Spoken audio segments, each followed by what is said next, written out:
മന്ത്രി P C Vishnunath, Ernakulam M P Hibi Eden ഉൾപ്പെടെയുള്ള ആളുകളൊക്കെയും ഇവിടെയുണ്ട്. മുഖ്യമന്ത്രി കൂടാതെ അദ്ദേഹത്തിനോടൊപ്പം പ്രവർത്തിച്ചിട്ടുള്ള സഹപ്രവർത്തകർ ഉൾപ്പെടെയുള്ള ആളുകളും ഈ ഒരു സ്ഥലത്തേക്കായിരിക്കും പൊതുദർശനത്തിനായി എത്തുക എന്നാണ് നമുക്ക് ഈ ഘട്ടത്തിൽ മനസ്സിലാക്കാൻ കഴിയുന്നത്. അങ്ങനെ വലിയൊരു ജനാവലി തന്നെ അദ്ദേഹത്തിന് അവസാനമായി ഒരു നോക്ക് കാണാൻ ഇങ്ങോട്ടേക്ക് എത്തും എന്നുള്ളതാണ് നമുക്ക് പറയാൻ കഴിയുക. ഇതിനുശേഷം പൊതുദർശനം വേണ്ട ഒരു 12:30-1 മണി വരെ, അത് സമയം ഇപ്പോൾ നൽകിയിട്ടുള്ള സമയമാണ്. ഒരുപക്ഷെ ആളുകളുടെയൊക്കെ വരവിനനുസരിച്ച് അതൊരു പക്ഷേ മാറാനുള്ള സാധ്യത ഉണ്ട് എന്നുള്ളത് തന്നെയാണ്.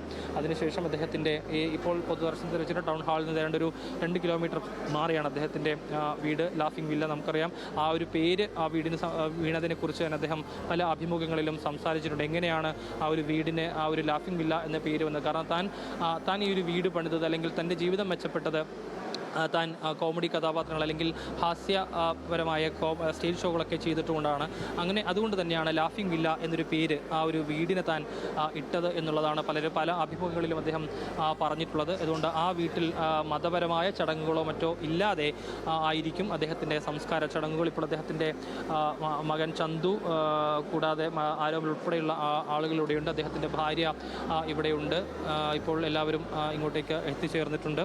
ഇപ്പോൾ അല്പസമയത്തിനകം തന്നെ പൊതുദർശനം ആരംഭിക്കുകയും ചെയ്യും. പൊതുജനങ്ങൾക്ക് കാണാനുള്ള ക്രമീകരണങ്ങൾ ഒരുക്കുകയാണ്. അത് കഴിഞ്ഞാൽ ആ ക്രമീകരണം പൂർത്തിയായാൽ ഉടനെ തന്നെ പുറത്തു നിന്നുള്ള ആളുകളെ അകത്തേക്ക് അദ്ദേഹത്തെ ഒരു നോക്ക് കാണാനായി കയറ്റി വിടുകയും ചെയ്യും. ഇവിടുത്തെ പൊതുദർശനം കഴിഞ്ഞാലായിരിക്കും അദ്ദേഹത്തിൻ്റെ ലാഫിംഗ് വില്ല എന്ന വീട്ടിൽ വെച്ച് അന്ത്യസംസ്കാരം ഉൾപ്പെടെയുള്ള കാര്യങ്ങൾ നടക്കുക. സ്വന്തം വീട്ടിൻ മണ്ണിൽ തന്നെ അദ്ദേഹം അന്തി ഉറങ്ങും. അങ്ങനെ മലയാളികളുടെ എക്കാലത്തെയും ചിരികൾ സമ്മാനിച്ച മറ്റൊരു മഹാനടൻ കൂടി നമ്മളിൽ നിന്ന് വിട പറയുകയാണ്. ഈ ഘട്ടത്തിൽ വലിയ വേദനയും സങ്കടവും ഒക്കെ നമുക്ക് ഉണ്ട്. കാരണം അദ്ദേഹത്തിൻ്റെ ആ ഒരു വിയോഗം ആ രീതിയിൽ തന്നെയാണ് നമ്മൾ ഓരോരുത്തരും കാണുന്നത്. ഉൾക്കൊള്ളാൻ വളരെയധികം ബുദ്ധിമുട്ടുള്ള ഒരു കാര്യം തന്നെയാണ് അദ്ദേഹത്തിൻ്റെ വിയോഗം. ഏതായാലും മലയാള സിനിമയെ സംബന്ധിച്ചിടത്തോളം, കേരളത്തെ സംബന്ധിച്ചിടത്തോളം വലിയ വിയോഗം സലീം കുമാറിൻ്റെ ആ ഒരു വിയോഗത്തിലൂടെ നമുക്ക് നഷ്ടം ഉണ്ടാകുന്നു എന്ന് തന്നെയാണ് പറയാൻ കഴിയുക.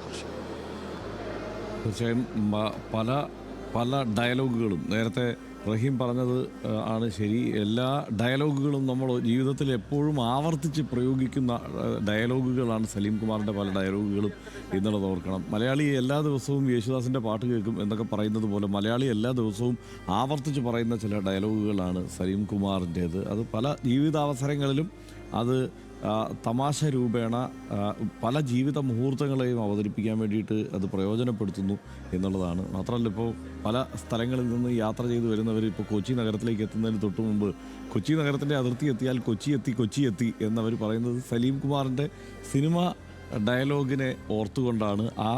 അതേ താളത്തിലാണ് ആളുകളത് പറയുക. അതുപോലെ എന്തിനു വേണ്ടി തിളയ്ക്കുന്ന സാമ്പാർ എന്ന് പറയാത്ത മലയാളിയില്ല എന്ന് പറയാം. പല ജീവിതാവസരങ്ങളിലും ആ പ്രയോഗം ചേർന്ന് നിൽക്കുന്ന എന്ത് ജീവിതാവസ്ഥയുണ്ടായാലും എന്തിനോ വേണ്ടി തിളയ്ക്കുന്ന സാമ്പാർ എന്ന് നമ്മൾ പറയാറുണ്ട്. ആളുകളതൊക്കെ ഓരോ ഘട്ടത്തിലും ഉപയോഗിക്കാറുണ്ട്. അതുപോലെ ഐ ആം സോറി എന്നത് മലയാളിക്ക് ഐ ആം ദി സോറിയായി മാറിയത് സലീം കുമാറിലൂടെയാണ്. ഐ ആം ദി സോറി എളിയ എന്ന് മലയാളികൾ പല ആവർത്തി എടുത്തു പറയുന്നുണ്ട്. അത് സലീം കുമാറിൽ നിന്ന് കിട്ടിയതാണ്. അങ്ങനെ ഓരോ ജീവിതാവസ്ഥയിലും ആളുകൾക്ക് അങ്ങനെ പറഞ്ഞു പോകാൻ ഒട്ടേറെ ഡയലോഗുകൾ. ഇത്രയും ഫേമസ് ആയ എന്നെ നിനക്ക് മനസ്സിലായില്ലടാ ജാട തെണ്ടി എന്ന് എത്രയോ മലയാളികൾ ആവർത്തിച്ച് പറഞ്ഞിട്ടുണ്ട്. അതുപോലെ അതുമാത്രമല്ല, ഇപ്പോൾ നമ്മൾ ഓരോന്നെടുത്ത് പരിശോധിച്ചാൽ മീശമാധവനിലെ കഥാപാത്രത്തിൻ്റെ ഡയലോഗ് അതൊക്കെ പലപ്പോഴും പല സാമ്പത്തിക ഇടപാടുകൾക്കിടയിലും ഈ നന്ദി മാത്രമേ ഉള്ളൂ അല്ലേ എന്ന് ചോദിക്കാറുണ്ട്. അങ്ങനെ പല സാഹചര്യങ്ങളിലും ആളുകളെടുത്തത് പ്രയോഗിക്കാറുണ്ട് എന്നുള്ളതാണ്. അപ്പം അങ്ങനെ എല്ലാ അവസ്ഥയിലും മലയാളി ആഘോഷിച്ച നടൻ അദ്ദേഹം വിടവാങ്ങുകയാണ്.